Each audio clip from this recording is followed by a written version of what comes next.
Good afternoon, everybody, and welcome to Zolder. It's round 2 of the FIA GT1 World Championship of 2012, and it's the championship race, the important race coming up for you this afternoon at a circuit that has been plagued with rain this weekend. John Watson, it's looking dry-ish out there at the moment, though, isn't it?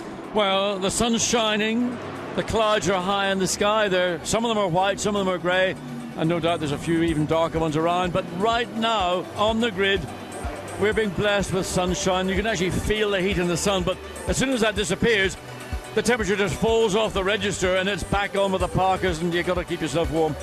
It made a great race yesterday. It made a great race for GT3 as well earlier in the day. And if we get the same kind of change in pattern of weather, it'll come on to rain when the cars are on their formation lap, and we'll have a delayed start, and everybody will go on to wet weather tyres. And it's a great circuit too here, Zolder, plenty of history. Yeah, 4.004 kilometres, 16 corners. Many of them are named after great Belgian racing drivers as well as others. Jochen Rindt is named as one of the chicanes. Jackie Yeeks, obviously. Gilles Villeneuve of the chicane down at turns 8, 9 and 10.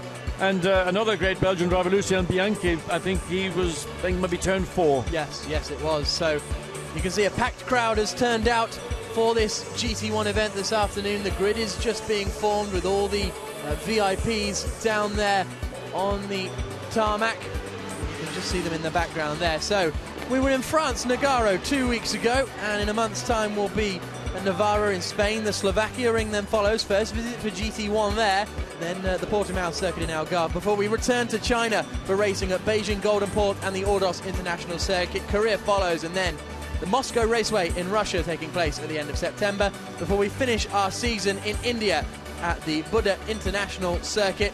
You can see a clear dry line down the centre of the circuit, and that's where Stefan Otelli and Lawrence Vanthorpe are going to want to attack. They are leading the championship, but after a disastrous qualifying race, which we'll get into shortly, they are starting down in 12th position on the grid. Their teammates in second place. Then it's the two all-inkl cars, Thomas Jaeger and Pastorelli in third, Bassing and Winkelhock in fourth position. And then the AF Corsa Ferraris, Felipe Salaquada, Tony Verlander in fifth, Francesco Castellacci and Enzo Ede in sixth position. And that regimentation of the teams in their 2x2 format means that the championship standings for the teams look fairly similar. Belgian Audi Club, Team WRT at the top of the standings, all-inkl.com Munich Motorsports. It's quite some way off, really, and AF Corsa Ferrari in third position.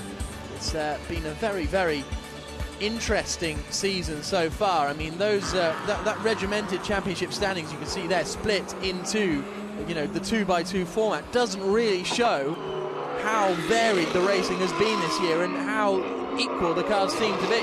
Well, the balance of performance is the key to the new GT1 series that we're seeing in 2012.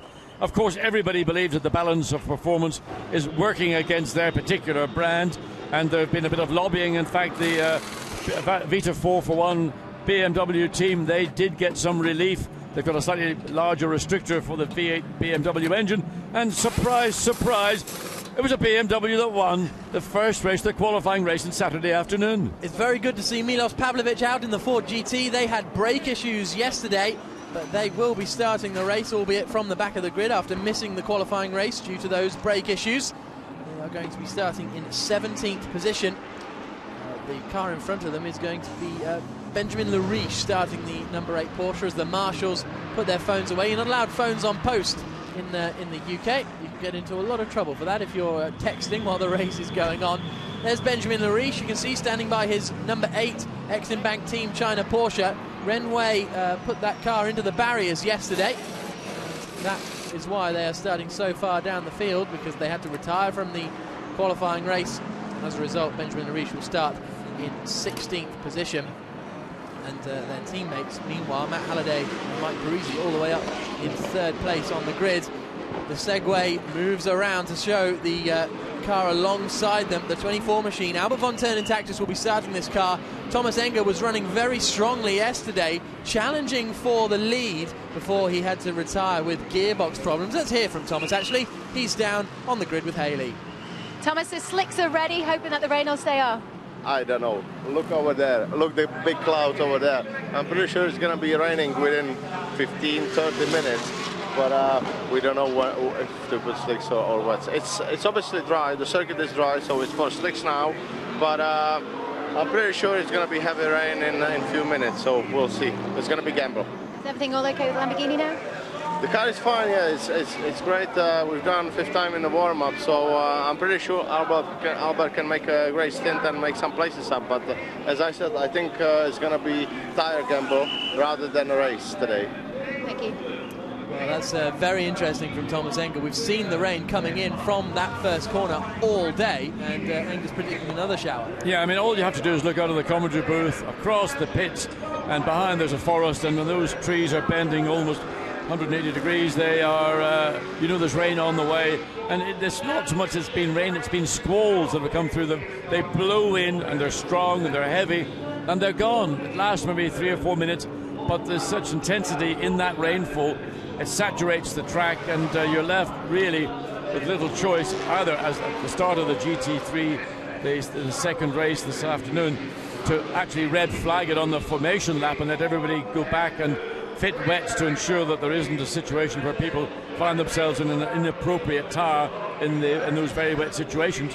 So Thomas Engel can see from where he is standing on the grid all the way down to turn 1, all the way beyond that, over the canal that runs adjacent to the circuit out of turns 3 and 4.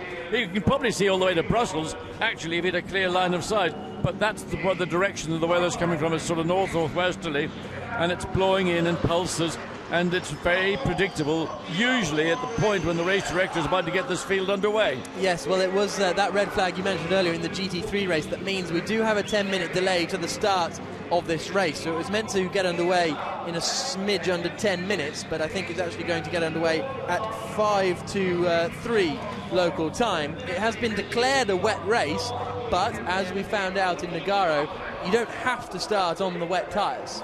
Well, I would be very surprised if anyone starts, as the conditions stand right now, on wet weather tyres. And while Thomas Engel did indicate that there is weather on its way, it would be only at the point where the track was sufficiently wet to make it justifiable to change onto the wet weather tyre.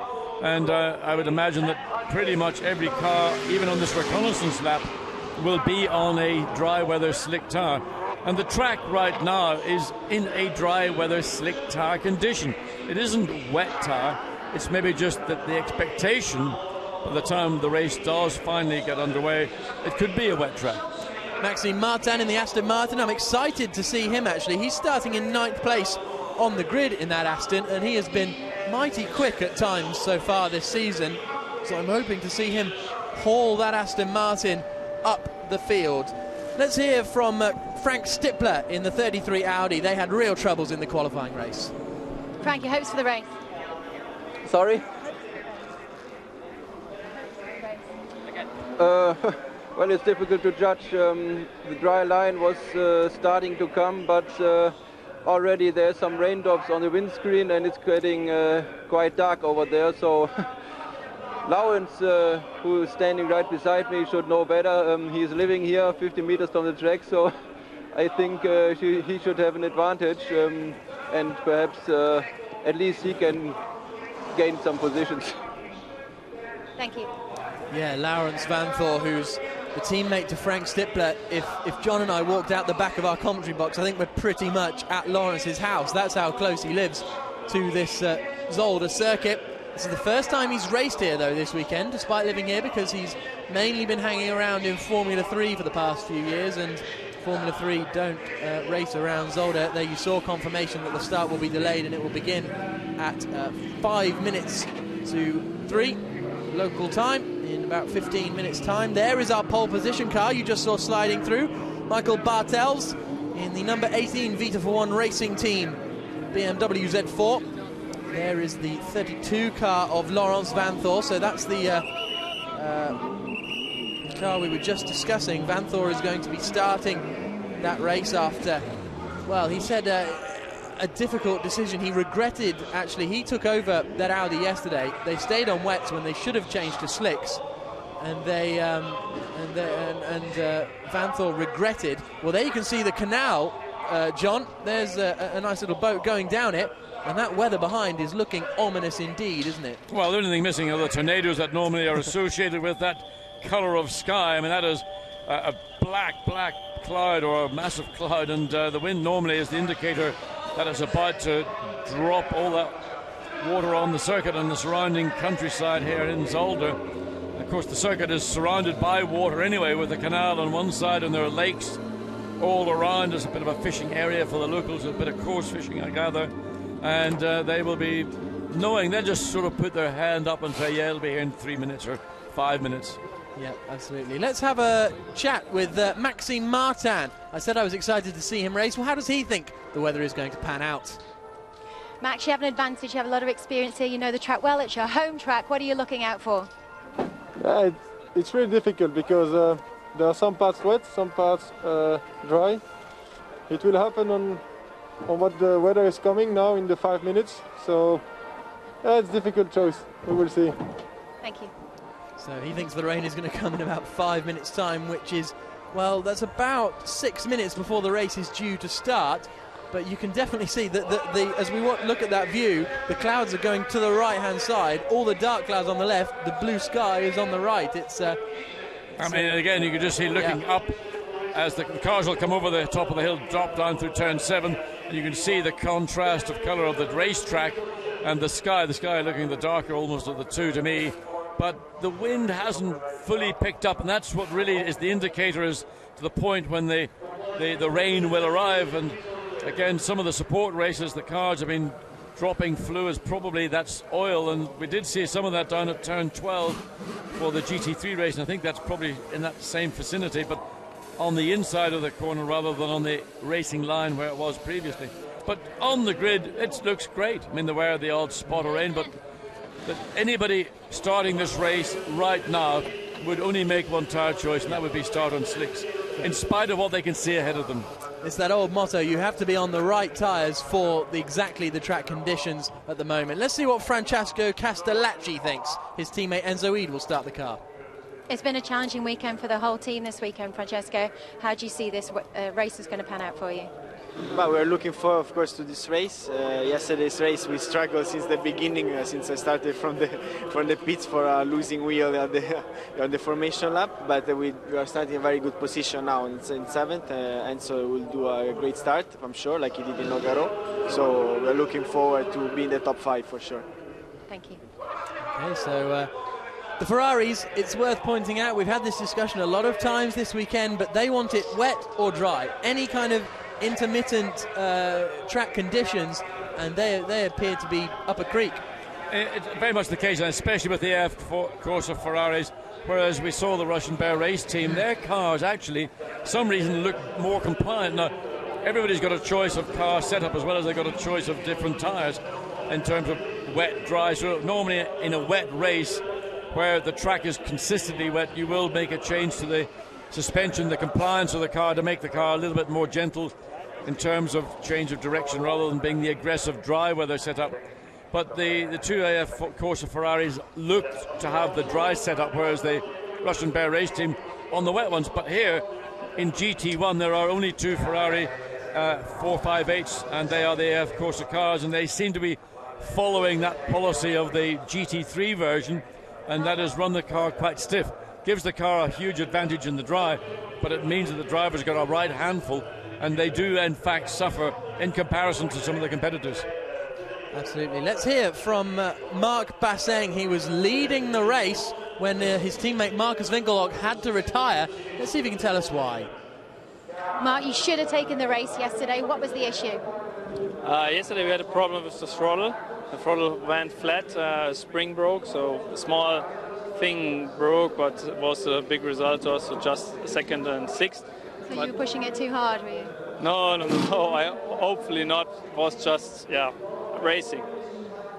And how's the Mercedes now after the warm-up? It is incredible now at the moment. It will be rain definitely in the next 10-15 minutes, but you have to do a decision. And I never start a race on rain tires in dry conditions, and I don't want to change it now because you will kill the rain tires immediately. But the question is when it starts to rain. After 1 lap, 2 laps, 3 laps, I would say after 4 laps you have now enough advantage to be with the slicks in front and change then to rain tires. Is it the driver's final decision with regards to the tires? It must be, it must be. I told Marcus, come in if you have the feeling you need to, because the radio's not working. I don't know why. The digital radios have problems here. We will see. It will be really difficult. Thank you. So Marc Bassin worried about where this rain is going to come from. And there you can see it's... That's where it's going to come from. When it's going to come, when it's going to come is another matter. And again, you know, all we can do is refer back to the history over the last 24 hours. And inevitably it comes at the point where the cars are about to set off on the formation lap or during the formation lap. And again, just keep an eye out on the trees that are behind the main grandstand and the return straight that goes up the back end of the garage and pits complex. But again, just look at your windscreen. That'll give you an indication, as we've already heard Frank Stippler say, that he was seeing the odd drop of rain. But what we had seen today wasn't the odd drop, it was a deluge. And we think, and that's what was being alluded to by Marc Bassin a minute ago, it's on its way. I mean, every kid on his mobile phone can have a radar, weather radar app.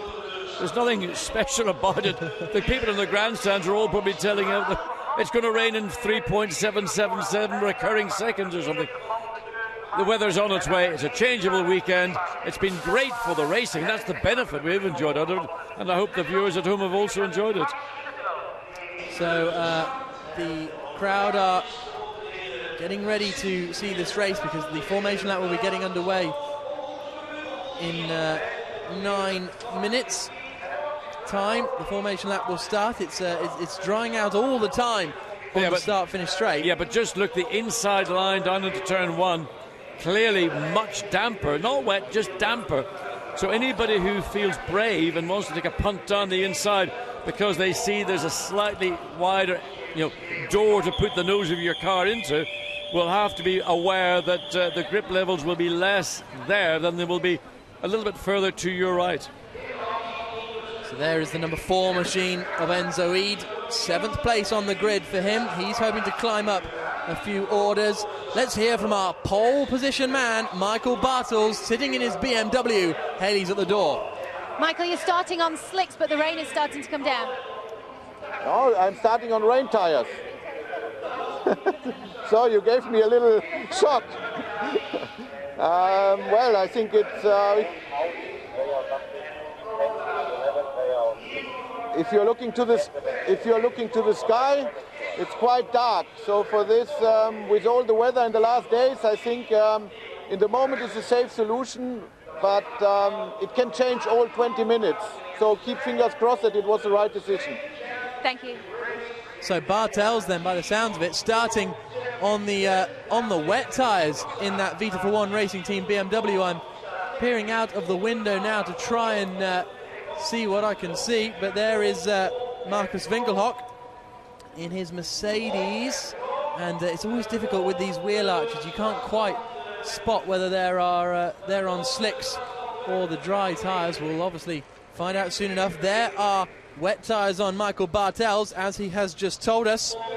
So he's going to be starting on the wet tyre, and that is going to be, well, that's definitely a gamble, isn't it? I mean, the common racing practice is start the race on the tyre that is appropriate. We've also got wet tyres. Is that the other front row car? It is. So 37 Thomas Jaeger also on the wets. Well, everybody's anticipating what's going to happen. What could happen, and it depends on whether everybody in the grid has opted. If everybody's on wet weather tyres, then the race will start. If half the grid or more than half the grid were on dry weather tyres, there's the possibility that we could see a formation lap being called off and that everybody then clearly fit the wet weather tyre. We can't tell from where we're sitting, and the grid is now being cleared for anybody to get a chance to run around the field of cars to check which are on wets, which are on slicks.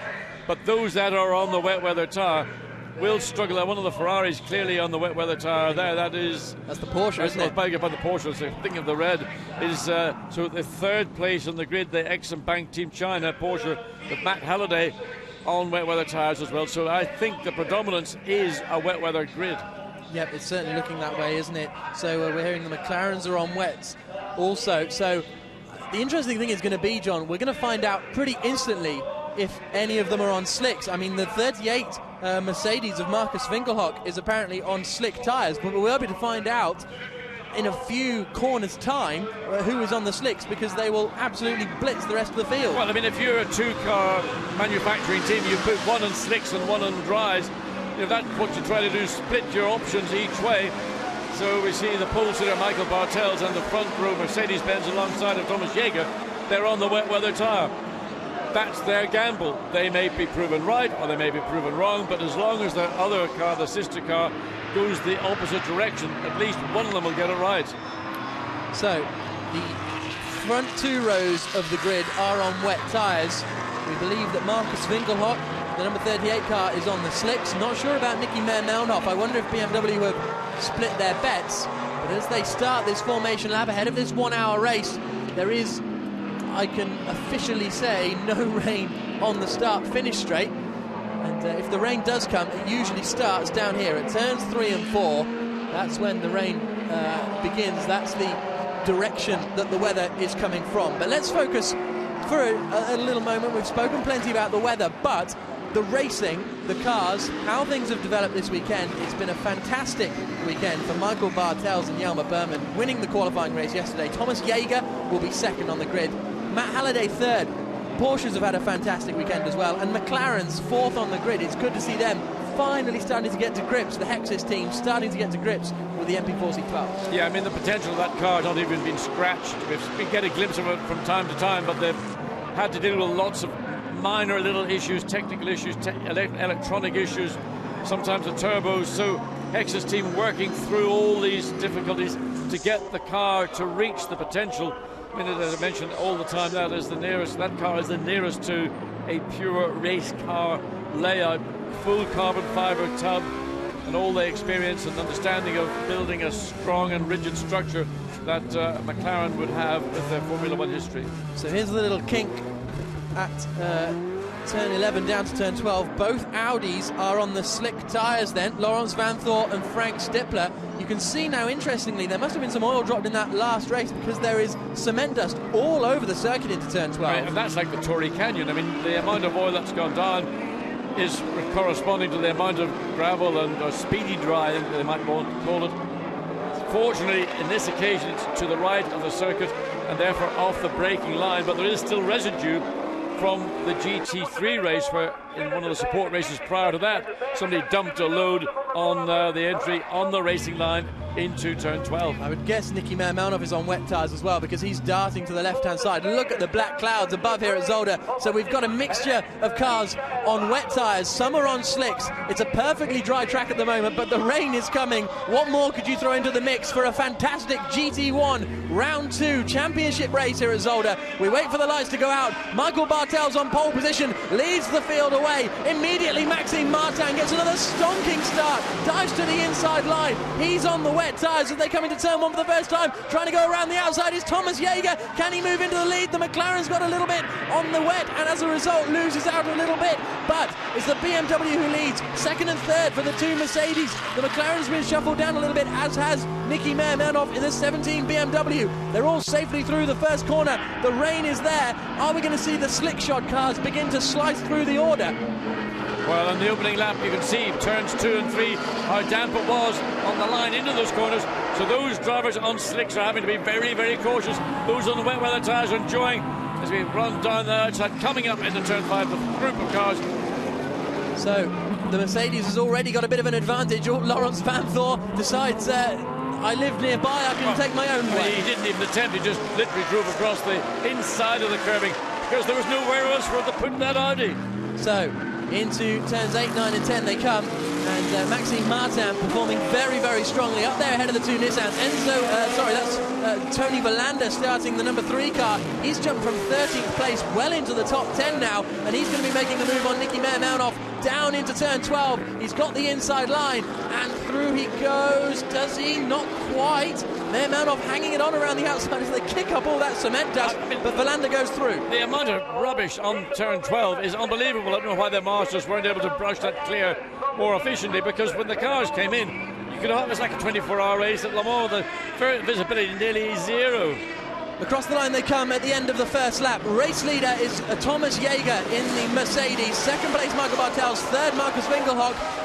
Matt Halliday is in fourth position at the moment, as Bartels has just lost out, hasn't he? Marcus Winkelhock has just got past Michael Bartels, and up into fourth position has gone Maxime Martin in the Aston Martin. So the Porsche drops down into fifth place. Sixth and seventh, we've got the two McLarens with Tony Verlander on an absolute charge.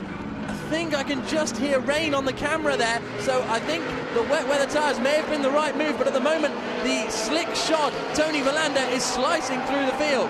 Well, I mean, it's just slice and dice all the way through the field. Those at the back who may have started on dry tyres, those at the front that started on the wet, the two groups are coming together. There is raindrops on the lens.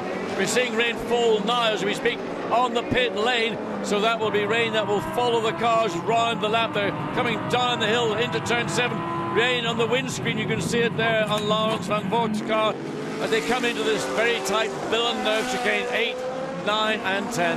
The Audis though are on slick tyres, we were told, so it's working out well for them in the opening lap or two, but all of a sudden if this rain starts coming down, and it is coming down quite a lot at the end of the circuit by the looks of things, as the McLaren was on a challenge but it just got pushed out wide, and Tony Verlander now is up into what, 6th position after starting in 13th place on the grid. Maxime Martin goes defensive as Matt Halliday attacks around the outside, but the two Mercedes exit out onto the start-finish straight. We think that Winkelhock is on slicks and Jaeger on wets. Certainly Jaeger is on wets. I thought I saw Winkelhock on wets, to be honest, on the start line, but it was with the wheel arches on these cars, it's difficult to tell. As Martin goes past Bartels, so Maxime Martin, incredibly, up into third place in that Valmont Racing Team Russia Ford. The McLaren and the Ferrari going side by side as well behind. Yeah, and the Porsche, Matt Halliday trying to get a move on Michael Bartels coming out of turn 3, coming round into turn 4. Porsche not able to get down the inside.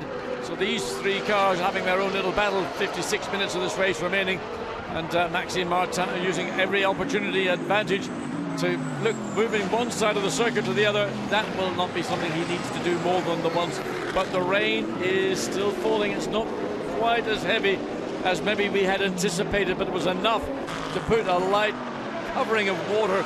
There you see the cars coming to, the Ferrari just about with a snap on the back of the car, and the Porsche following the BMW still through turns 9 and 10. I'm surprised that Michael Bartels hasn't been able to hold it out at the front, because he is on the wet tyres with the rest of the field. The Audis now are starting to come unstuck on their slick tyres. That 33 car, started by Frank Stippler, really backing the pack up as Albert von Thurn and Taxis is trying to go past Nicky Melnhoff, who gets all sideways on the exit of the corner.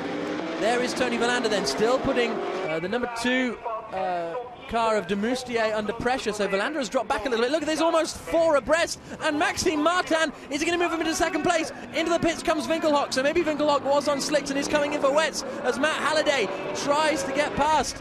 He's going side by side with Michael Bartels down into turn 1. The Porsche's quick in a straight line, and he holds the position. So what is going on with the all-inkl squad?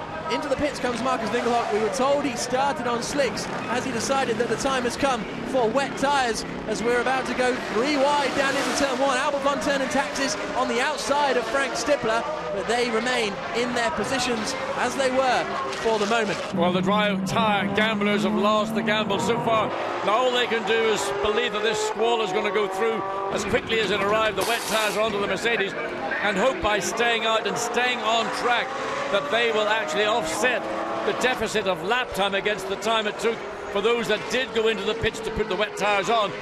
Balance will be worked out. It'll take 5 or so laps for it to be done, but there we see the Mercedes, and a wet, dry tyre being, but confusion. I mean, it is absolute bedlam in the pits. The Lamborghini being dropped off the air jacks.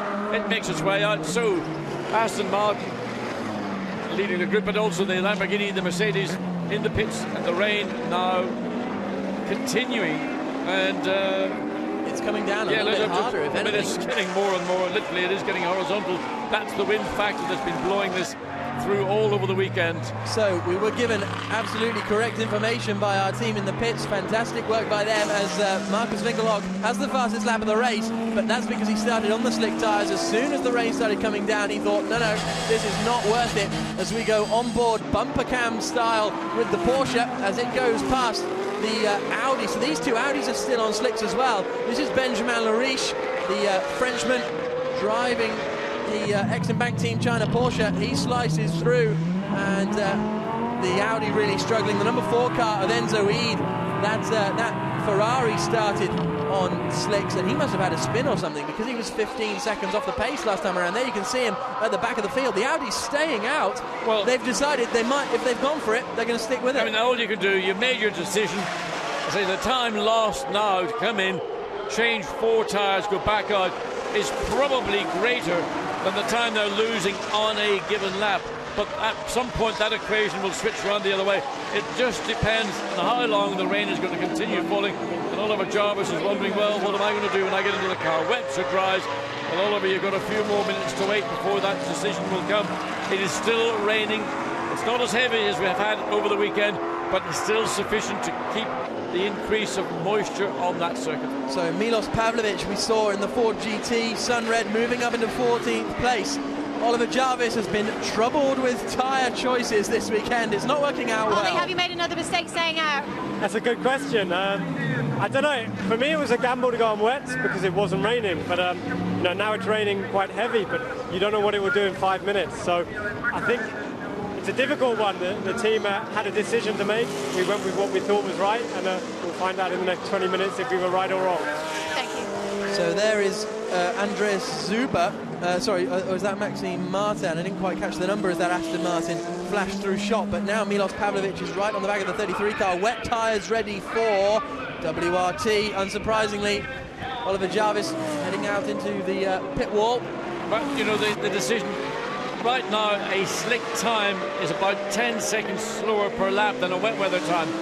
So if you imagine the length of time it takes to come into the pit lane, do that wheel change, go back out again, you're certainly going to lose the best part of a minute, and therefore can you afford to do 6 laps 10 seconds a lap slower than the lead car is doing, which is now of course a car that's on the wet weather tyre, always was on the wet weather tyre. And that is the car of Thomas Jaeger, the number 37 all-inkl.com Munich Motorsports Mercedes out in front. Then in second place, incredibly, the Aston Martin of Maxime Martin. Third position for Matt Halliday. Here's a replay of Laurens Van Thor having a little bit of opposite lock, and then a big bit of opposite lock, and that's not even it was on the entry to a corner, so really struggling to get the power down as Milos Pavlovic throws his Ford GT into turn 2.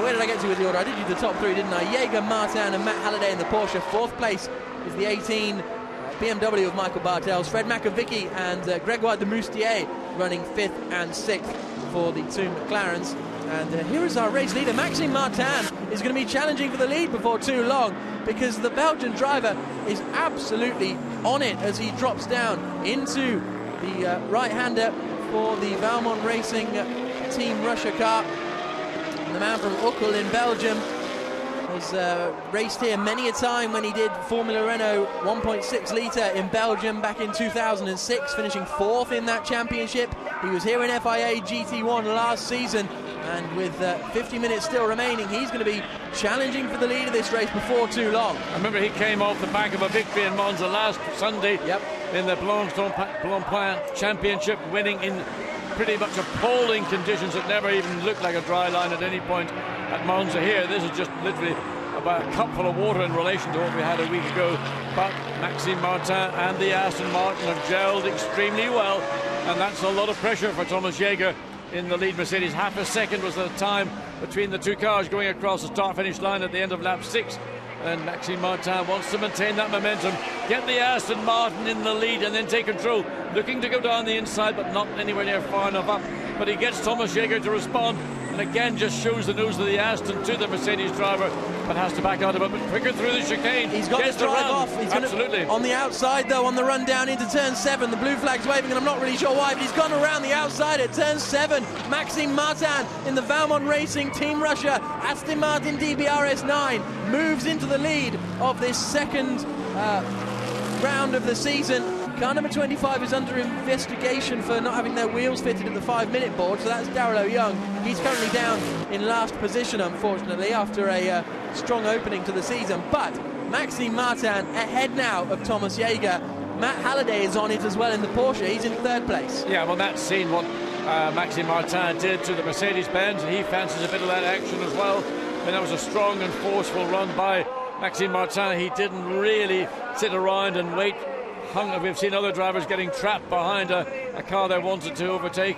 That was a move by Maxime Martin, which is a classic move up, catch the car. Now, can we see Matt Halliday, just the grunt of the Porsche, out of turn 16, gets alongside the Mercedes-Benz, able to go maybe deeper under brakes, but Jaeger just sits there, plonks that Mercedes into turn 1 ahead.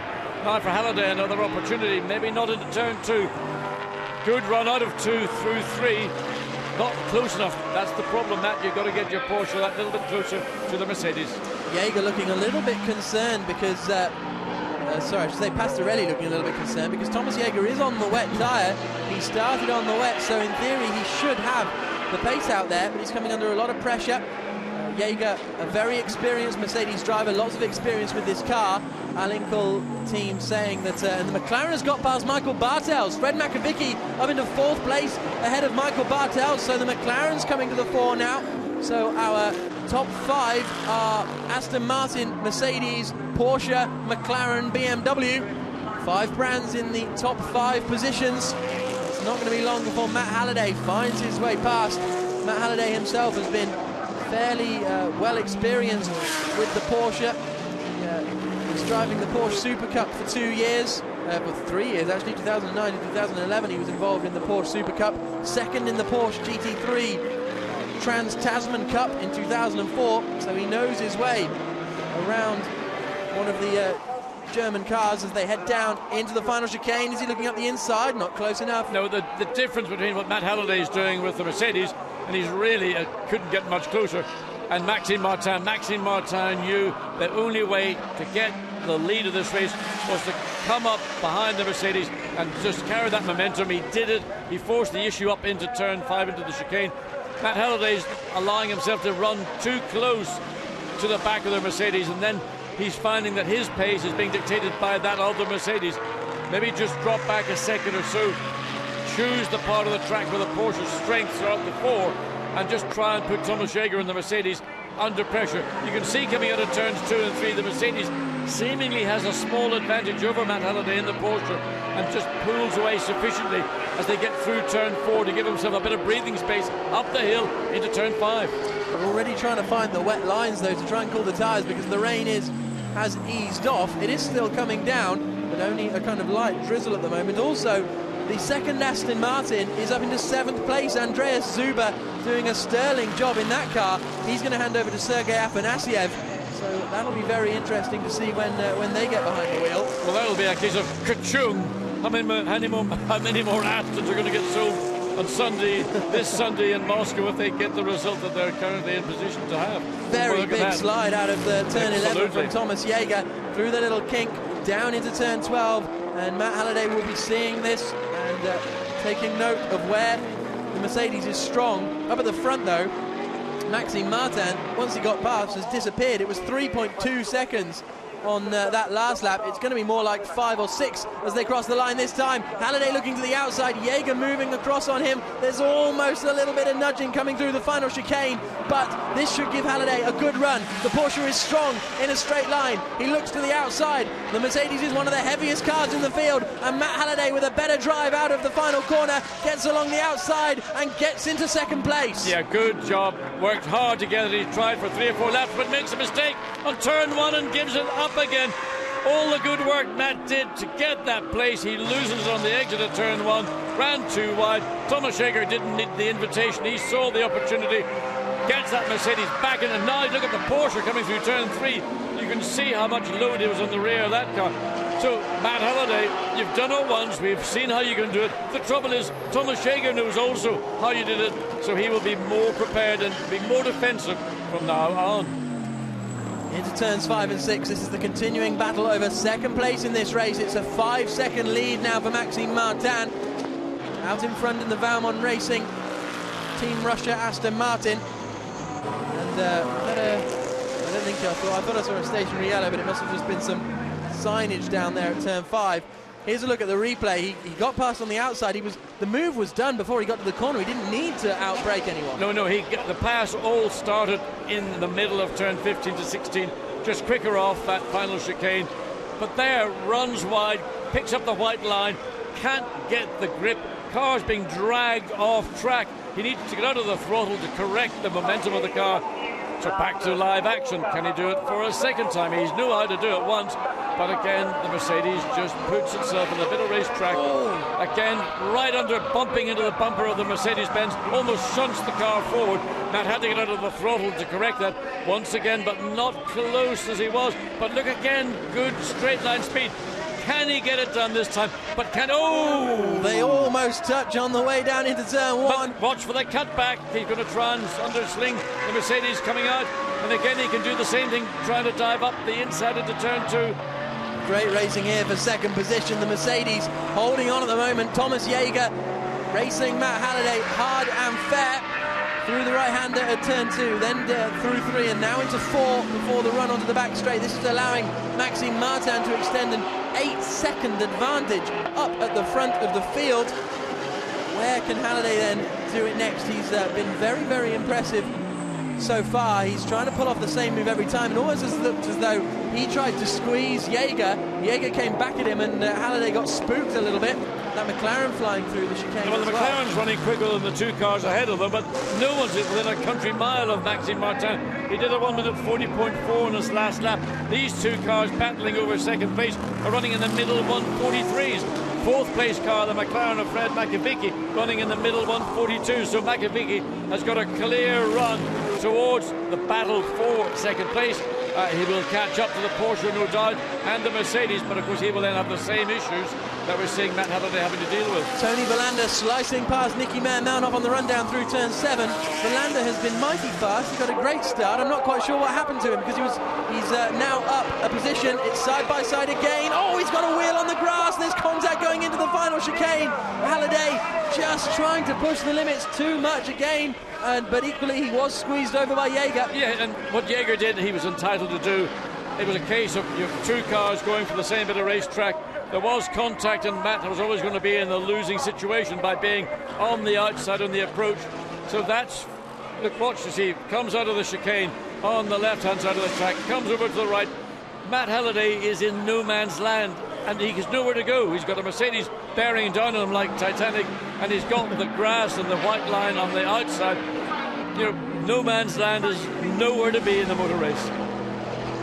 The Audis that are on slick tyres are now 3 seconds a lap faster than anyone else. They are currently doing 1:40.6s, whereas Maxime Martin, our race leader, is 42.3. So actually they're not quite that far off, not that much quicker than Martin, but for the rest of the field, they're absolutely blitzing, so they've stayed with it. They're only 50 seconds off the lead now, and that's longer than it would take to do a pit stop, so they need it to dry out quickly now. Well, I mean, I think a pit stop for 4 tyres, the total time from the pit entry, which is quite a long entry, then into the pit lane, 60 kilometres per hour, 4 tyres change with 2 people doing it.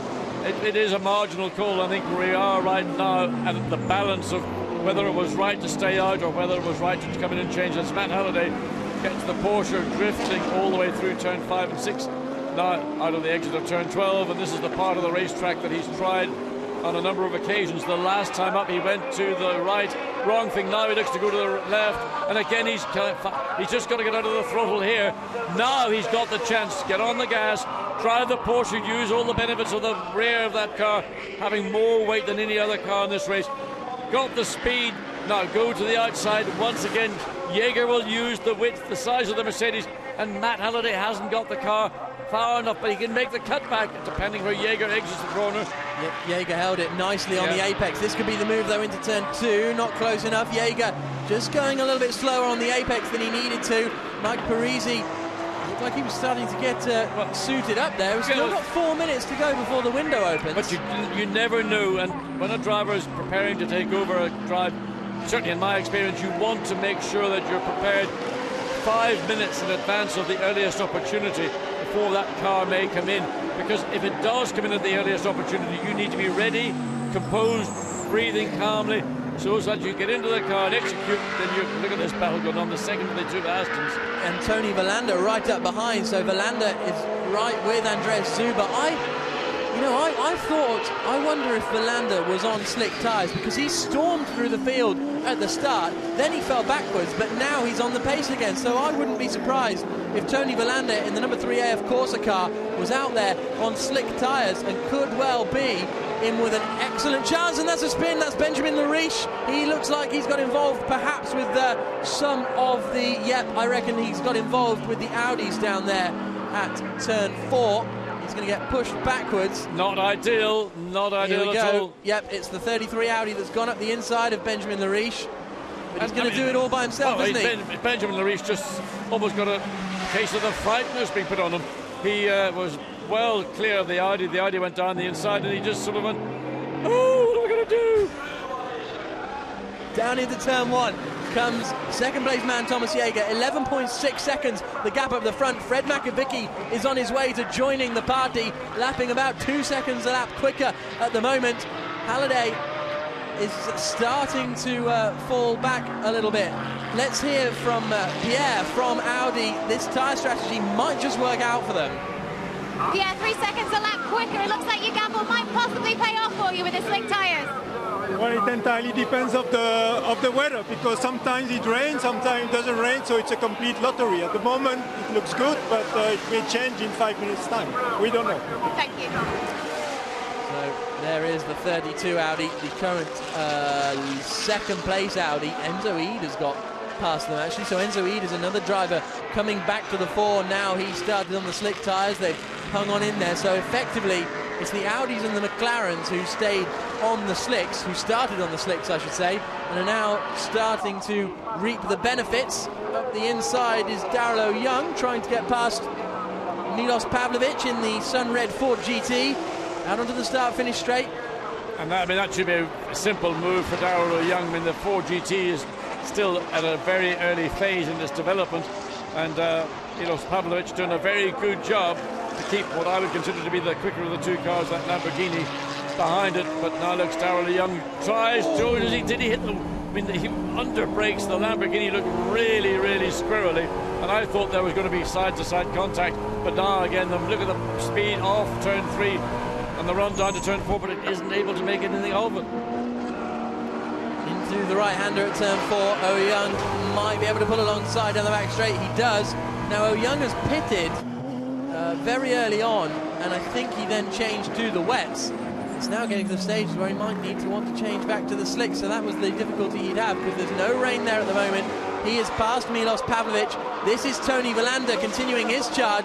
He's now about to make his way past Michael Bartels, isn't it? Down into, no, that's 17, sorry, Nicky Meyer-Melnhof. Down into the right-hander, sorry, so that's Enzo Ede, Nicky Meyer-Melnhof, and Frank Stippler. I apologise for that. Lawrence Van Thorp in the 32 Audi. So this is all the battle over 10th position now. Interestingly, it is the fastest first sector on that last lap went to Enzo Ede in the Ferrari in 10th place. Now it's gone to the sister car, the number 3 of Verlander. It's gone quickest in that first sector. So clearly, tyres are coming, their strengths are coming through as the pit lane window has now been opened. It's open for 10 minutes. And some are going to come in at the earliest opportunity. I wonder what we're going to see Maxime Martin do. He's got a 12.6 second advantage at the end of lap 14. He's coming up lap 15, staying on the wettest part of the track to keep those wet weather tyres as cool as possible, and he's going to stay out. The balance of performance is still not to the advantage of the slick tyre. And the speed that we're seeing Maxime Martin run at in the low 143s, a 43.0 the last time, against what would be a dry time at the minute of a 140. That's Lawrence Van Thorp. Porsche in. Matt Halliday's coming in to hand over to Mike Parisy. So he's going to try and get the undercut with the slick tyres, I would imagine, as the Mercedes carries on, the McLaren carries on. And this is where the gamble has not paid off for Audi, because everyone is coming in to change their tyres now, but they've managed to be able to hold it until the pit lane window has opened, as into the pits comes Michael Bartels as well. So he's going to hand over to Jelmer Berman. So this is, as I say, this is where the gamble didn't pay off for Audi, because everyone else is coming in to change onto slicks now, and they're going to have to change as well because of the mandatory driver swap. So, well, they're going to have to do the driver swap. They aren't necessarily mandatorily required to change tyres. No. If they're on slicks, they can stay on them. They can take the option to put on a fresher set of slicks, but I would have thought if you've got a nice set of Hulk slicks, you're going to keep those on, not put on a brand new set of stone cold slicks.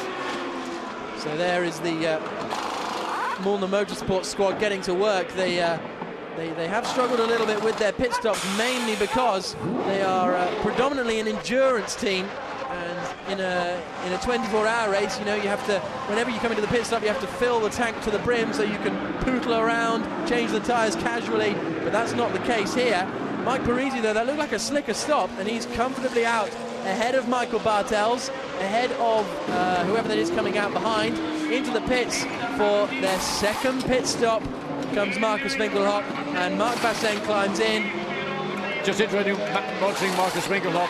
He got out of that car so quickly, and that's part of the teamwork. You're trained to do that. You get yourself fit that you can get in and out, and see the second of those two McLarens, and that's Enzo, that's Tony Valander in the Ferrari, and Tony Valander has been setting personal bests in the first sector. He did have overall quickest time in the first sector. It's gone to the sister car of Enzo Ede, who now once again is quickest in sector 1. Albert von Turnen Taxis has handed over to that man Thomas Enger. He's going to be taking over as we go on board with Lawrence Van Thor. He stays out after it looked like he was having a little battle with a McLaren down there, possibly Gregoire de Moustier. Yes, Gregoire de Moustier, you can see they're coming in.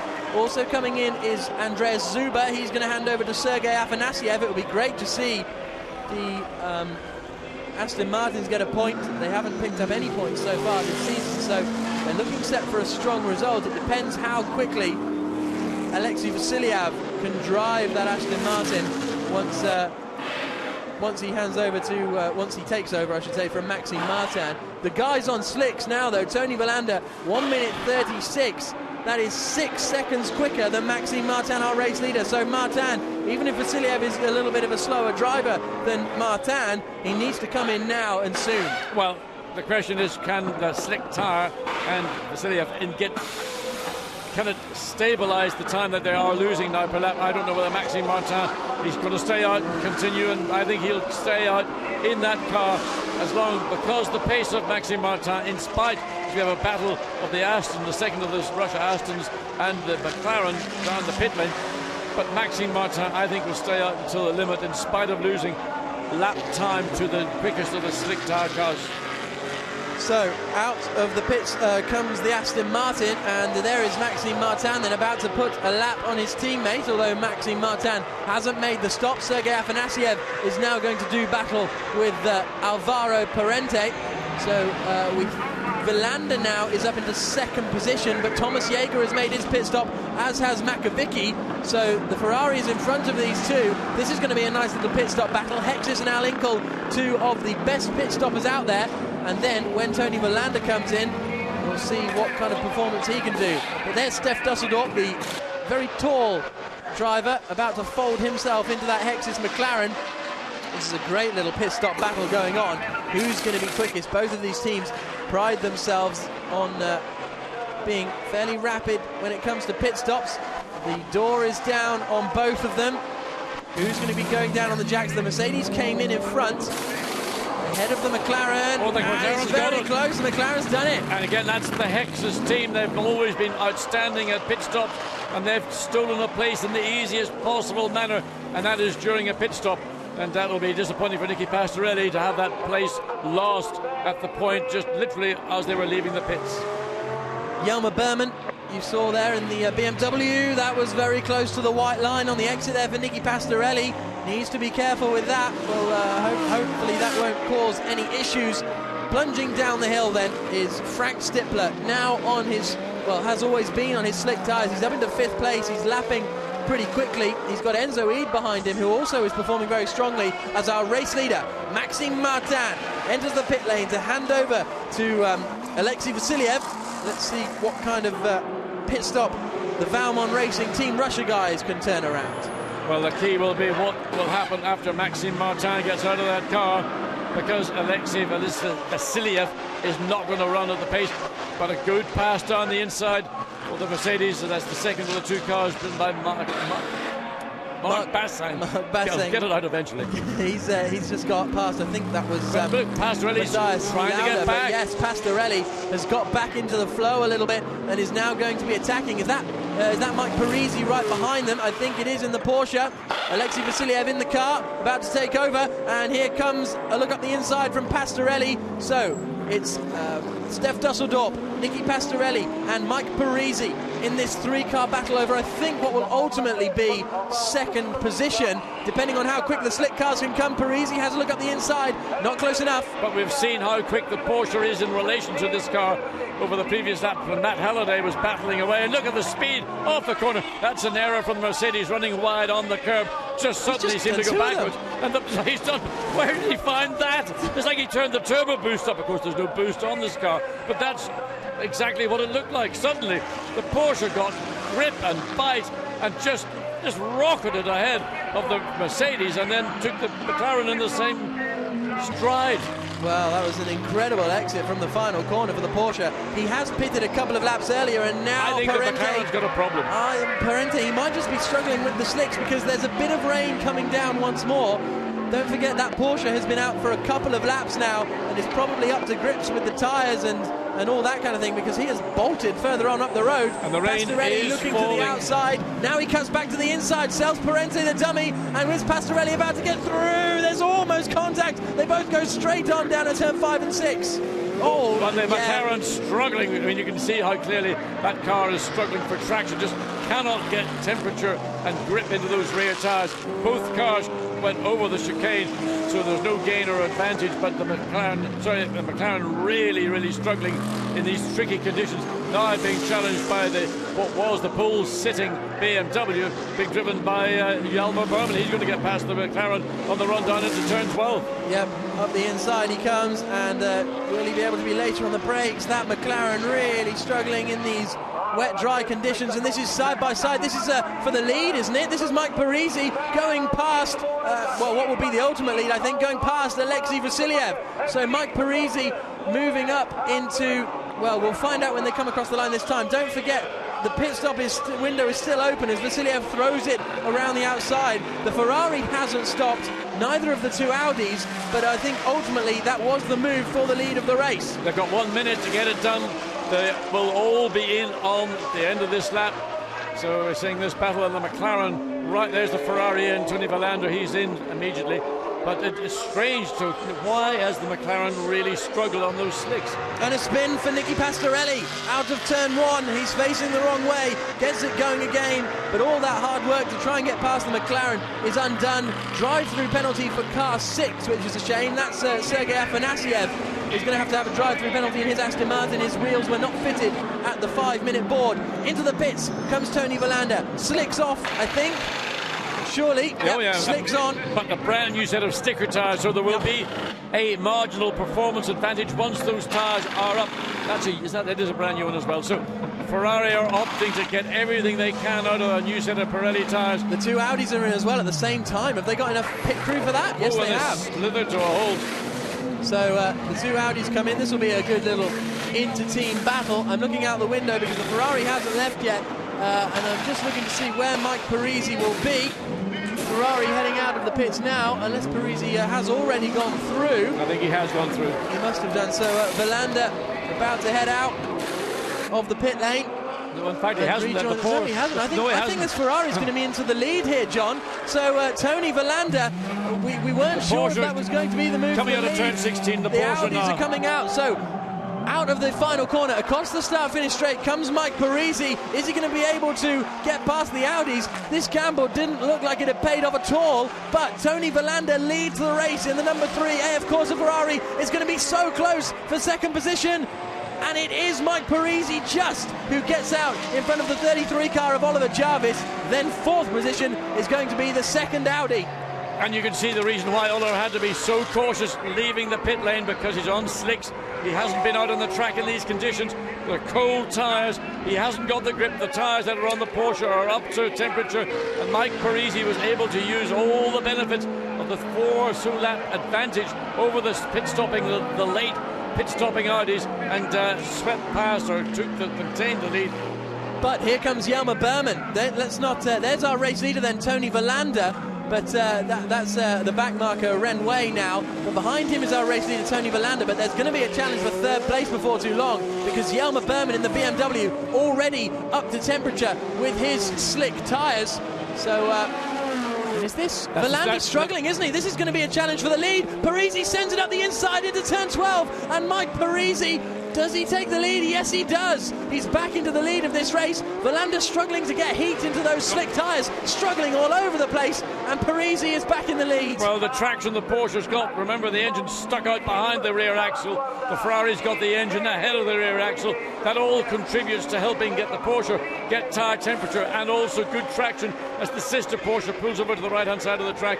And again, Mike Parisy, we saw him sweep by the McLaren and the Mercedes some laps ago, and that car just seemingly has got grip and bite out of every corner, be it low speed or high speed. Jelmer Berman did manage to get past Oliver Jarvis. As you can see, Jarvis weaving to try and get some pace up. The other Audi has lost out 2 positions. It might be another one, because Nicky Pastorelli is on the outside. This is side by side for 6th position, and Stefano Telli gets past around the outside. So the gamble almost seemed to pay off, but it's taken them so long to get heat in those slick tyres.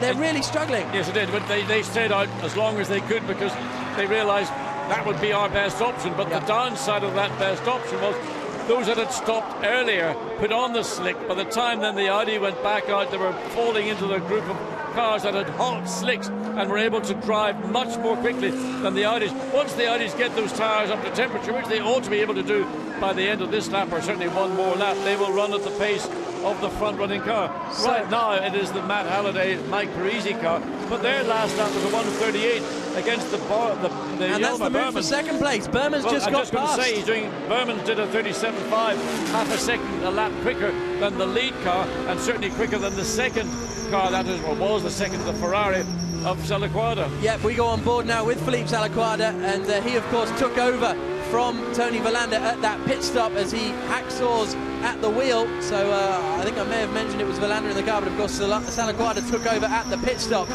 So let's take a breath. With 20 minutes to go, our order is Mike Parisy out at the front there in the number 9 Porsche. Second place, Jelmer Berman in that 18 Vita4One Racing Team BMW. Third place is Philippe Salaquada, starting to get to grips. That car is a back marker. Fourth position is Matt Jarvis, and 5th is Steph Dusseldorp.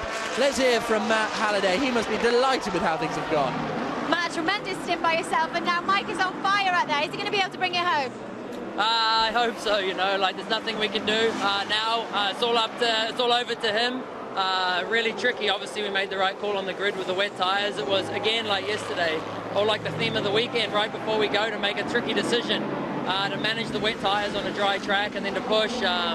It was good. It was close. I mean, you know, we've all done a perfect job. Now let's just hope we've got the pace on the track and, you know, see what the weather does. And Mikey's in the car. He'll hopefully bring it home for us in first. Thank you. Battle over 5th position. Steph Dusseldorp holding on at the moment in the McLaren, almost gets some wheels on the white line, and it's not going to be fought too long before Nicky Pastorelli glides past up the hill. He's going to be on the outside line. This could be contact down through the kink at turn 7. Pastorelli holds on all the way around the outside. Can he get it stopped in time? Yes, he can. Fantastic move from Pastorelli. And it all began with a little error going into turn 5. Steph Dusseldorp just got the rear wheel onto the white line, caused the car to move slightly, and that lost momentum and gave it back to Nicky Pastorelli, and the Mercedes got alongside at the exit up the hill and just toughed it out all the way around turn 7. And on the brakes then they make their way past Renway. Yes, it's the Audi. It's Oliver Jarvis has gone off down there at turn 12. He recovers back onto the circuit, but Jarvis from 4th position now drops down into 6th place, and that promotes Nicky Pastorelli up into that 4th position. So really tricky conditions out there still, even though they're every single car on the slick tyres. There is no rain coming down, but it's still that kind of greasy track that it feels like we've had all weekend. And Pierre Dieudonné, who masters all the Audi GT1 events, keeping an eye on this. The decision to start on slicks on both those Audis, well, they thought they'd made the right call, but certainly out of put one on wets and one on dries. So here we can see 3 cars all in a train coming through this left and right. 3 brands absolutely nose to tail. There goes the badge again. Yeah, and this is the battle. He gets spun round. Oh, yes, he does. So it was the look up the inside from Mark Basseng. And it all just got a bit too close for comfort, really. I think that was Thomas Enger involved there too. He was a beneficiary out of all that in the end. Across the line then, down into the left-hander comes the number 6 car. I was just about to mention this actually, Sergei Afanasyev. He's been given a drive-through penalty, but he hasn't taken it yet, and it feels like that was quite a long time ago. Here's Alexei Vasiliev, I think, in the Aston Martin, about to be overtaken. Through comes Alvaro Parente. All of them appear to cut the chicane. It's difficult to figure out exactly what happened. Thomas Enger is in that battle. Mark Basseng is looking up the inside into turn 11. Vasiliev is starting to back them all into one another. The Lamborghini now is going to go up the inside into turn 12. Well, he's going to try, but he's got to get the braking done in a way that he can get the car alongside. Well, he's given plenty of room, and he just drives off the track almost as if it was a sympathy drive. And, well, for Thomas Enger, that was a bit of a relief because he wasn't really going to get the job done. He needed that assistance, and now he's got the pressure all over again from behind. And, well, Thomas Enger currently... That puts him up into 8th place, I think. Now he's... Mark Basseng breathing over the back. Actually, no, Parente is in 8th place. It's 9th place for Thomas Enger and 10th place for Mark Basseng.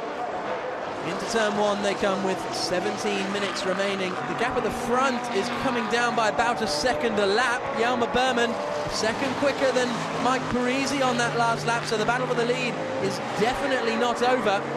And then Berman second, Salaquata third, Passarelli fourth, 5th is Dusseldorf, and we are continuing to watch that 38 car of Mark Basseng try and get past Thomas Enger. They lost their front badge yesterday, that car, and I saw someone walking down the pit lane holding it as a little bit of a souvenir. There's another one out there up for grabs today if anyone here at Zolder fancies going on a bit of a treasure hunt. Well, Mark Basseng has just got to focus on the back of the Lamborghini.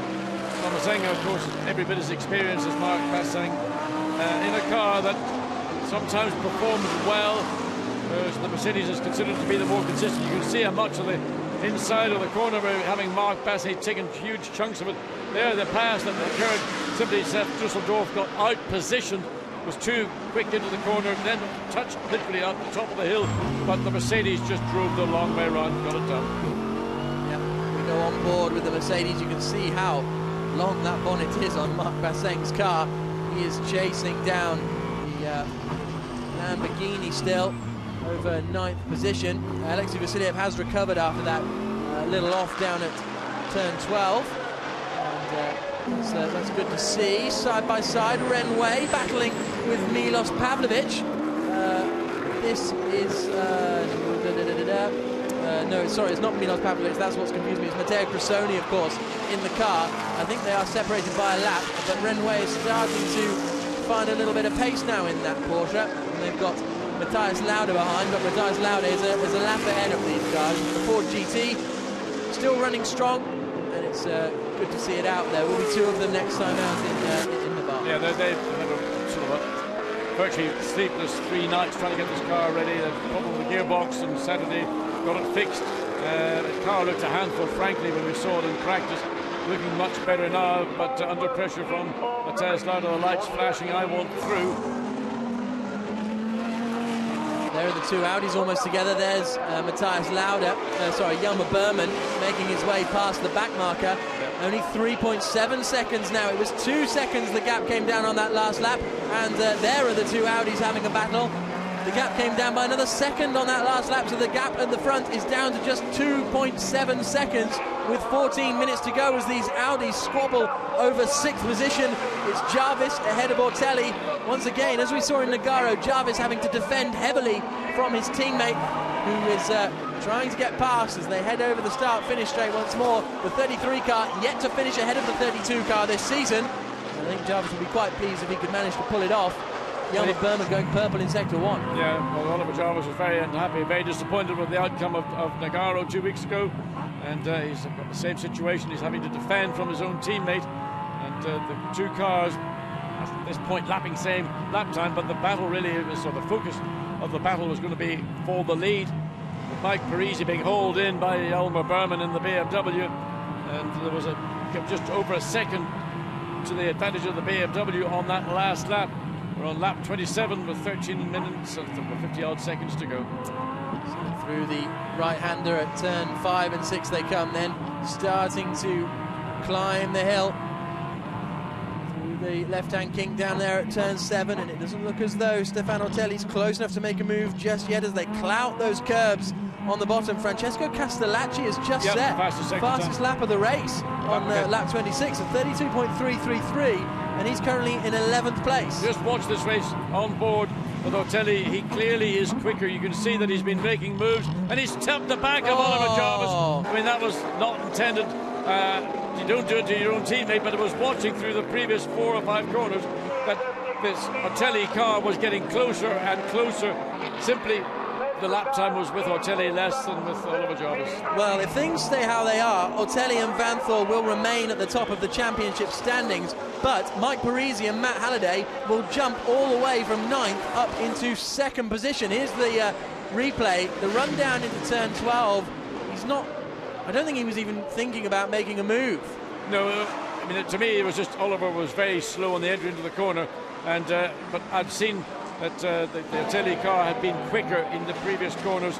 He was able to brake a little bit later. He seemed to be able to get on the power that little bit earlier, and it was inevitable. Well, sorry, not inevitable, but the incident was unfortunate. But it was inevitable that Otelli would have found a way around the Jarvis car.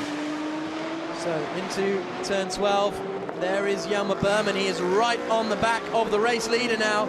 There is Mike Parisy. Jelmer Berman is behind. Let's hear from the man who took the opening stint in that 18 car.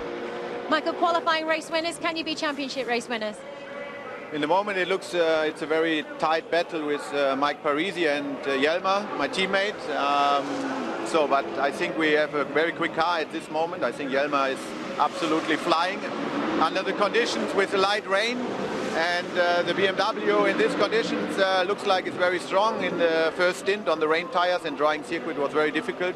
I tried to manage just to stay on the circuit, not to do a mistake, because it was difficult to drive. But now we are right on the spot, and it's 12 minutes to go, and everything is possible for the victory. Thank you. So Michael Bartel's feeling positive. There's his teammate Jelmer Berman.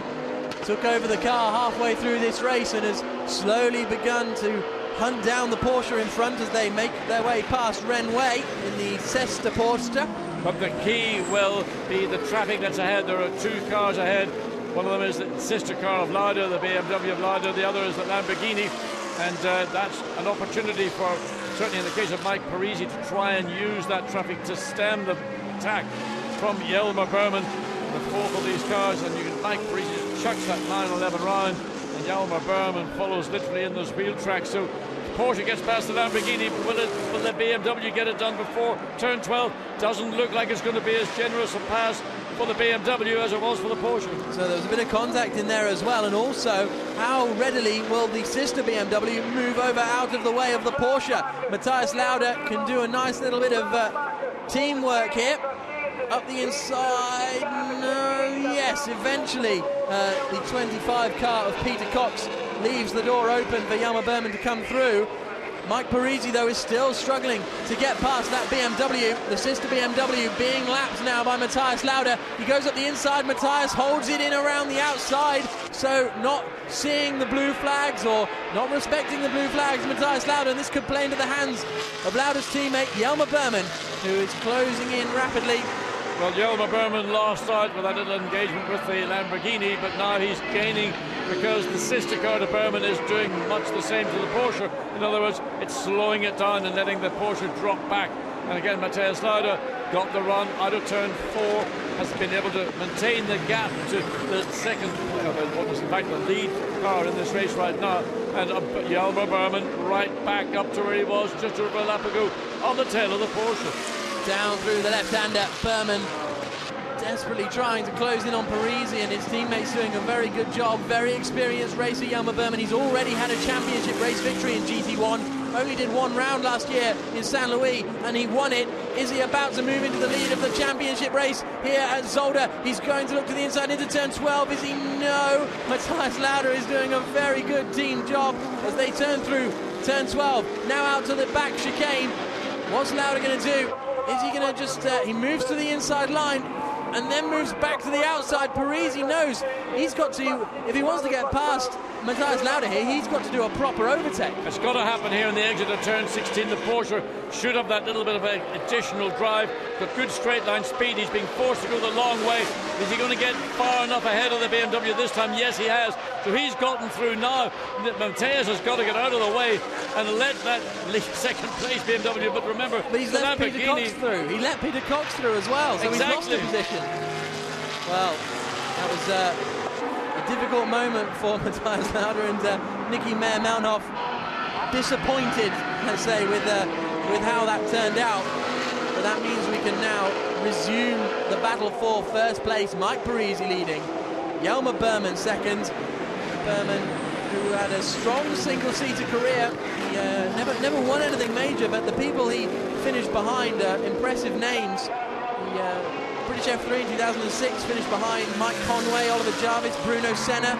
2007 he finished 6th in F3 Euro Series behind Romain Grosjean, Sebastian Buemi, Nico Hülkenberg and Kamui Kobayashi, as we see McLaren's battling with Audis on the run down into the chicane. It's the Audi, this one, Stefano Telli, the car that tagged the teammate car of Oliver Jarvis, currently the quickest car on lap. Stefano Telli, we saw that was a quick car behind Jarvis, but has now been confirmed in the timing and scoring. Fastest lap of the race, 1:31.581, and right now it's going to be a tough job for Stef Dusseldorf to hold that Audi behind.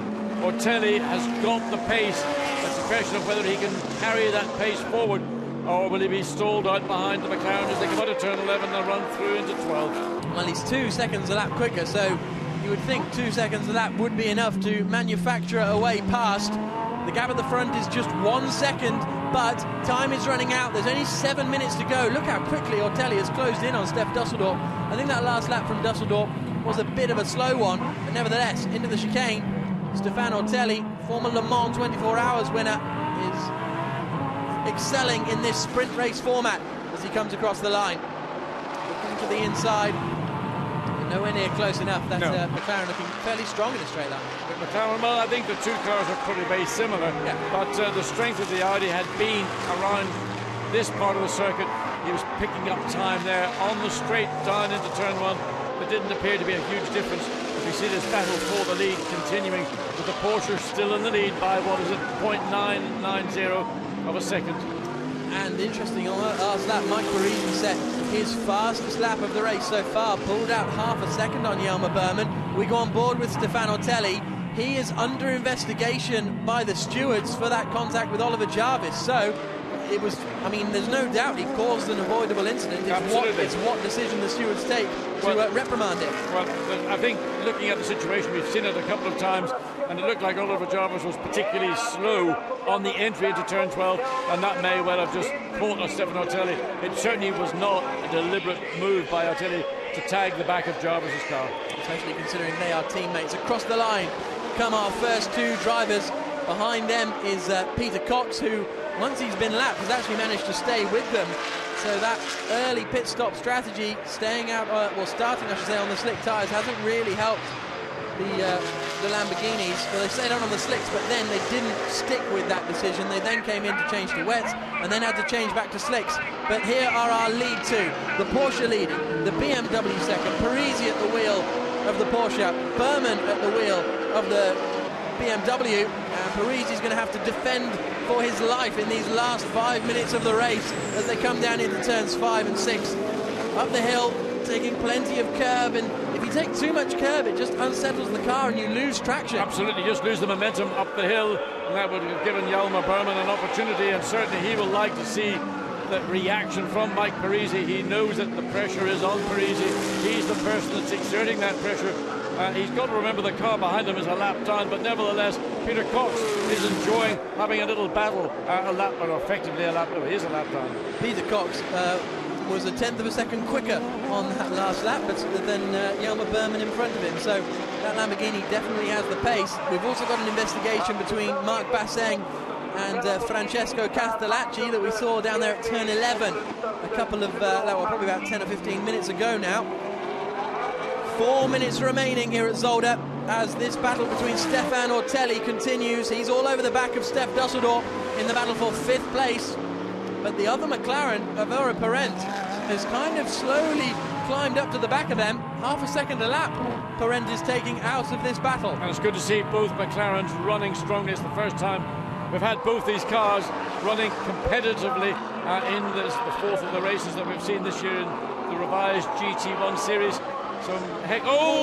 Otelli getting it all out of shape as he came out of turn 16, dropped the wheel off the outside of the corner, and the back end started to hop, skip and jump, but didn't really affect the overall scheme of things.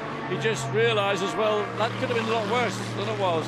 Oliver Jarvis has just set the fastest lap of the race, so we've now got a fantastic three-way battle over 8th place as well. Eng, Basseng and Jarvis all separated by just 9/10 of a second, so there are battles kicking off everywhere. Here's a look at the replay. He's just going to get on the grass on the exit, isn't he? Yeah, just simply lets the car release too early in the exit of the corner. Again, the curb there, you can see it is slick as anything, and once you get wheels on that, it just pulls the car away from the racetrack, and it didn't do any damage other than it just unsettled the car. It looked probably a lot worse than it probably felt to Stefan Otelli. To the chicane, the Villeneuve chicane. Otelli is not close enough yet to make a move. Here's Oliver Jarvis, absolutely on a charge. Fastest lap of the race last time around, and he's now right on the back of Marc Basseng, fired up to try and make up a couple of positions after being spun around by his teammate. Those two are not too far behind Thomas Eng. You can see that Lamborghini in front, but this at the moment is the battle over 9th place. We go on board with Basseng, looking back at the threatening front of the Audi R8 LMS. He's struggling on the exit of the corner, almost touching. Brilliant work as they come down into the chicane, I think, at the end of the lap, under the bridge. Basseng goes defensive, slowly moves across. Oh, is there a bit of nudging in there? I think there is. Well, Oliver Jarvis is doing everything. He's 3 times now in the space of 2 corners. He's had the Audi news buried in the boot of the Mercedes-Benz. Hasn't got the pace. That's simply the diving down the inside, looking to go down the inside. Can he get it done? He may well have done. He's side by side coming out of turn 1 into turn 2, but the long way round won't be the quickest. It's back to the advantage of Marc Basseng, but well, Jarvis, he is fired up. He is absolutely running this Audi as hard as 131.573. That's the quickest lap of the race. 32 Audi still unable to get past. We wait for Jarvis to come down. Is he going to have another attack at the back of Marc Basseng? Under braking into turn 5. Look how close they are. Maybe a 2 feet between them as they swing their way through the chicane. This is going to be starting the final lap of the race now. Mike Parisy is holding the lead. Jelmer Berman in second. Philippe Salaquada, he's got job done for 3rd place. But the final lap board goes out. Mike Parisy crosses the line with a minute to go. And can Jelmer Berman find a way past? He's only 0.6 of a second behind, but I don't think he's going to be close enough. No, I mean, it's going to take an error from Mike Parisy. Ran wide on the exit of turn 1. Track at that point, and the curbing is that little bit drier. He can afford to take the chance. So Jelmer Berman will look to an opportunity, not here, not into turn 4, but this is all preparation. He's going to make a massive lunge, I believe, up at the end of this, the back straight, and he runs wide, loses fractions of momentum, but here is going to be one of the last chances he's got to put that BMW into the lead and for victory. He's not close enough, though, as they come under braking for turns 5 and 6, flying over the curbs, then climbing the hill into the iconic shot of Zolder down through the left-hander, and Berman hasn't really carried much speed through that chicane, has he? No, I mean, in a sense, you've almost believed that he's conceded victory to the Porsche. It's going to take something now out of turn 10 through the sweeping turn 11. Lovely little corner this is, and then the curve of 11 itself, and then 12, and well, here's an opportunity, but he's not close enough to be able to do it. Last chance will come on the run up out of 12 into the final left and right at 15 and 16. But again, it hasn't got the straight line squirt to attempt to overtake the Porsche. Bernard Milner and Matt Halliday look on because Mike Parisy is braking for turn 15 through the final time, flicking through the right-hander, and the car that qualified on pole position, had a poor qualifying race, is going to win the feature race, the main championship race here at Zolder. Delight in the Milner Motorsports Garage. Exim Bank Team China team absolutely delighted with that victory. 2nd place goes the way of the BMW. 3rd place is going to be easy for Philippe Salaquada. The battle is still on here for 4th position. Nicky Pastorelli in 4th, Steph Dusseldorp in 5th, and 6th place for Stefan Otelli. It looks like that's going to be the order as they come across the line. Alvaro Parent wasn't quite able to close in quickly enough. Where else are the battles to be resolved? Mark Basseng here. And Oliver Jarvis following him. Yep, just holding on ahead of Oliver Jarvis. Thomas Enger comes home in 8th place, and Jarvis taking the final point in 10th position. A breathless race. There was always something going on. I mean, it did get breathless at different points. We never anticipated the kind of three-way battles that were going on throughout the field. And Mike Parisy under great pressure for the last 15 or so minutes from Jelmer Berman in the BMW. And Jelmer Berman couldn't find the time or the place on track to get the BMW into the lead. Great drive by both Porsche drivers. Matt Halliday did the stunning job on the wet weather tyres, and Mike Parisy took over and got the job done on the slick tyres.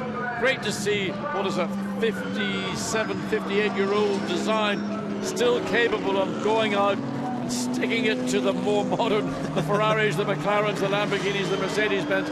I love it. It's fantastic to see, and a friendlier chap than Mike Parisy you will have to go a long way to meet as well. It's great to see him and Matt Halliday, a real fun driver partnership, taking the victory in the championship race. We'll have confirmation a little bit later on of the driver standings, but I believe that moves them up into 2nd position in the championship. The Exim Bank Team China squad starting from 3rd on the grid. It was they moved themselves into the lead. They dropped back behind when they came into the pits because of that slower pit stop, but because Parisy went out early on the slick tyres, he was up to temperature. He was able to make his way past the drivers that had got out on slicks in front of him, and then he was able to hold off Jelmer Berman very impressively. Actually, Berman closed in at a rapid rate of knots, but once he got there, Parisy was not letting him pass. You can have a car that's a quick car on its own on a single lap or on a sequence of laps, but the key is having a car that you can use to challenge and attack. And the strengths of the Porsche here in Zolder were clearly that it was quick off the slow corners. It may not be as quick in some of the higher speed corners, but that was not the element that was important. Mike Parisy knew where the Porsche had its strengths. He didn't make any errors, and that's one of the keys as well. Don't make an error, play to your strengths, mitigate any area where you're weak. Don't open up the opportunities. Look at that delight from Matt Halliday. They are absolutely chuffed. And Matt Halliday all the way from New Zealand, the Giltrap group. That's Colin Giltrap who supported Matt Halliday all the way through his career, both in Europe and A1GP, and racing currently here in GT1 and in North America. Let's hear it with our race winners, Mike Parisy and Matt Halliday with Haley. Congratulations, Mike. An extremely proud team manager Bernard Mulder and everyone back at the garage cheering on for you. Yes, it was incredible. There is a lot of pressure during the race. The conditions were very, very difficult. I want to thank Bernard Muller for his strategy. It was very fantastic. The car was good. At the end, it was very difficult because I didn't have tyres. So I think with my teammate, we are a very good team. And with the team Exim Bank, Porsche, thank you everybody. It's one of my best days in my life. So I'm very happy. Congratulations, Matt. A great weekend in Zolder. Yeah, it's been great. You know, the only little blemish was getting put 3 spaces back on the grid. But, you know, today with the strategy, we did everything perfectly, starting the track on wet tyres, managed the tyres very well. We made the right call with the pit stop, and the two of us just been driving like hell all weekend. So we're very, very happy to put the Porsche in P1 against this very competitive field. Is a fantastic feeling. Thank you. Congratulations to our Exim Bank Team China Porsche for taking the win here in the championship race at Zolder. Absolute delight there amongst them. Jelmer Berman and Michael Bartels embracing as Haley goes in there with a microphone. Let's see what they've got to say. Jelmer, congratulations. A fantastic performance by yourself in the BMW. And overall, a great weekend for the team. Yeah, I mean, it's great after Nogaro, where we struggled so badly. And I mean, the conditions helped here because, you know, in the half dry, half wet, on slicks, we're very quick. On the rain tires, we struggle a bit. But I mean, Michael did a great job bringing it in. And, you know, I know what it was like myself yesterday on the situation he was in, so it was very difficult. But he did a great job, and then, you know, I think we had the speed to win it. But unfortunately, the Porsche is so quick on the straights, and, you know, there's no way by. Congratulations, Michael. Finally happy with the performance of the BMW. Yeah, but I think first of all it was an outstanding performance of Jelmer under these conditions, because there was 4, 5, 6 laps where he was flying around the circuit under the raindrops. And we are pleased, because after all we had in Nogaro, we scored not the maximum points, but we are back in the business of the championship, which is important. Next race is in Navarra, 5 weeks time. We have to do a lot of homework, of course, to be more competitive, to be more doing, let's say, less mistakes. But I think we're on the right way now. Thank you. Second place, much better for the BMWs this weekend. Yeah, well, I mean, getting a victory yesterday in the qualifying race and then a second place podium is pretty good. Michael Bartels and Jelmer Berman will be happy with that. Clearly they had a very quick car, but having a very quick car is only one part of the job when you're a racing driver, and what Mike Parisy did in the Porsche, as I mentioned, was play to the strengths of that car. And Jelmer Berman summed it up. He said the Porsche is very quick in a straight line. A part of the reason why it is out of the chicanes, it gets that drive off the corner. They use the benefit of having the engine stuck out behind the rear axle. That just puts more weight over the rear wheels and assists in the acceleration off the corner. In fact, on one occasion, I think it might have been with Matt Halliday, he got past one of the Mercedes and the McLaren. Yeah. Well, I mean, I don't know where that one came from. I've never quite seen anything like that previously, but all those factors contributed to Mike Parisy being able to keep the BMW at bay. And Jelmer Berman, we frankly know that he was the quicker of the two cars in a lap time, but wasn't able to get the pass. Onto the top step of the podium climb, Mike Parisy and Matt Halliday, the New Zealander and the Frenchman. Second position, Jelmer Berman and Michael Bartels, Dutchman and a German. And then third place, we hardly saw them, Philippe Salaquada and Tony Verlander. It's great to see the Ferraris finally getting a position that they deserve.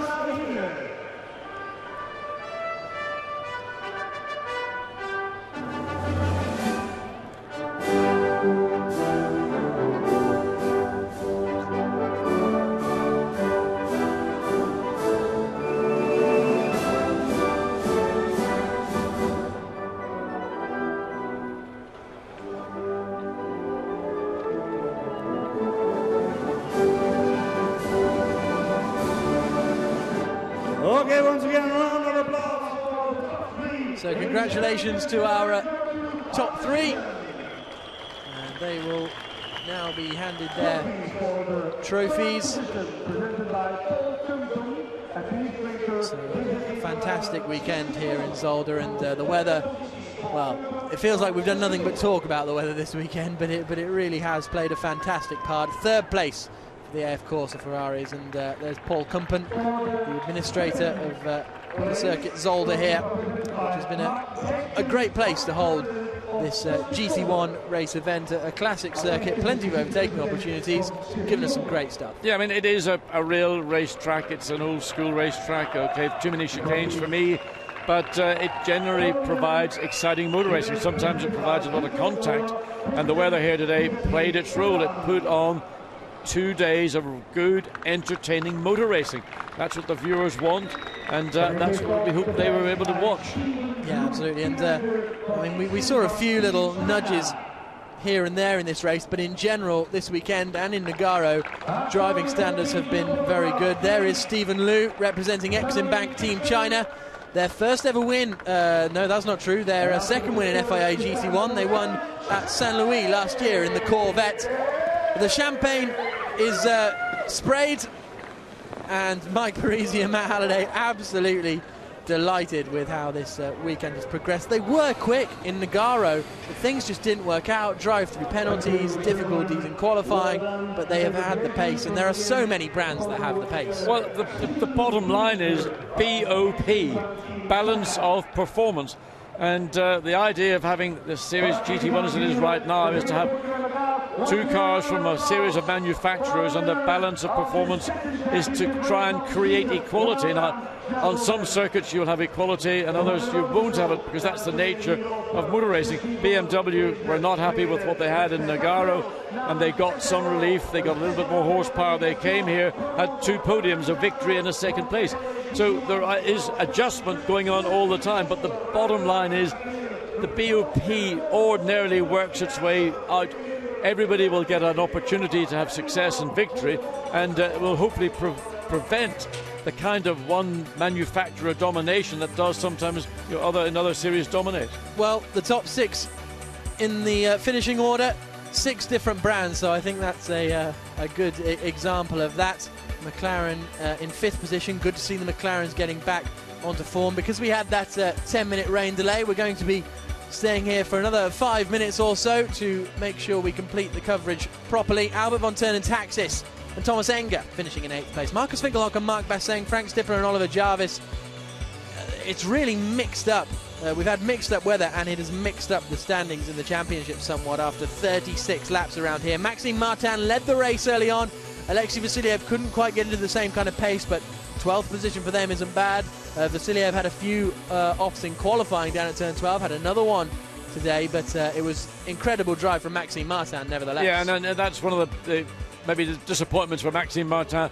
Quality driver, a proven race winner, be it in BMWs, 4 GTs, or possibly could have been in an Aston Martin if he had a stronger teammate, but the team is sponsored by a Russian sponsor, and they've got to just use the Russian driver. That's important for the event that's going to be coming later in the year in Russia, and they want to develop more drivers to compete on the international level. Indeed, indeed. So there we have Bernhard Mullner on the left, and as we saw, the Exim Bank representative from Team China.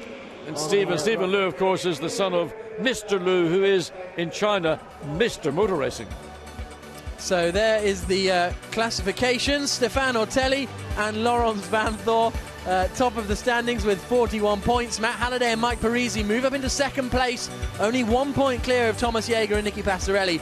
Bartels and Berman leap up into 4th place.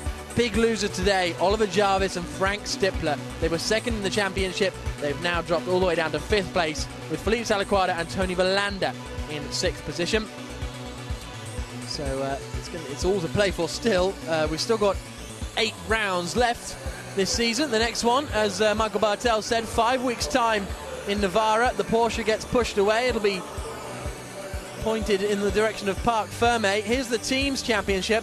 Belgian Audi Club, difficult weekend at their home event, but they're still 16 points clear at the top of the championship, and then it's all to play for really. Vita for 1, Exim Bank Team China, AF Corsa only separated by 6 points. Hexis starting to get things together again, and Reiter Engineering enduring another weekend where things just don't quite work out. They've always seemed to have the pace, but be it tyre gambles this weekend or electrical traction control problems they had in Nogaro, it's never quite come together for them so far this season. But they'll be hoping to turn that around in Navarra using the characteristics of the small, low centre of gravity Lamborghini. Most drivers say when they get in it drives just like a go-kart compared to some of the other cars. Well, I think the thing about the old GT1, when they're big, heavy Aston Martins and a very more nimble Lamborghini, it's a much smaller car, it's a lighter car, and it would feel a bit like that.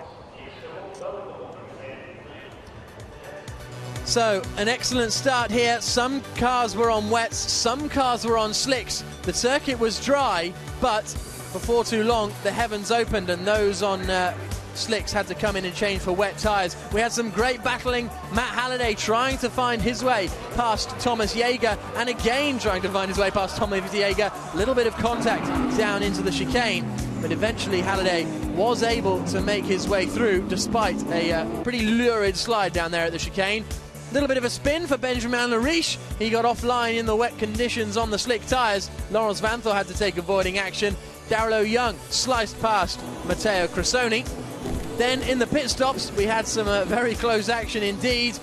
Steph Dusseldorp on the outside there, just bouncing over the curbs. That allowed Nicky Pastorelli to get past. When they came out of the pits, there were some spinners again. That was Nicky Pastorelli struggling with traction. Mark Basseng tried to get past Enzo Weed, clipped the front, got out of shape, and then clipped the side of the AF Corsa Ferrari, spinning Eid round in a little bit of a clumsy incident. But out in the when the Audis came out and the Ferrari came out on slicks, Mike Parisy had his tyres up to temperature and sliced past. Yeah, and he just made it so easy down into turn 12. But in the meantime, then, he was going to come under pressure from this BMW. Hjalmar Berman, that was the car that won the qualifying race on Saturday. Again, we see the McLaren getting caught out on the curbs, and then the Mercedes just gets up alongside, takes it away. Oliver Jarvis got spun out by his teammate Stefano Telli. I would like to be in that debriefing. Let's go. Alexei Vasiliev running out onto the gravel. Here's the incident you just spoke about, John. Ortelli not quite judging how slow Oliver Jarvis was. We had some great onboard action as Oliver Jarvis tried to make his way back past Marc Basseng, the Audi snapping at the heels. But Hjalmar Berman couldn't do enough to stop the win for Mike Parisy. We have a month before the next race, the third round at Navarra. Thanks to Haley Watson in the pits, John Watson with me, Jack Nichols, in the commentary box. We'll see you in Navarra.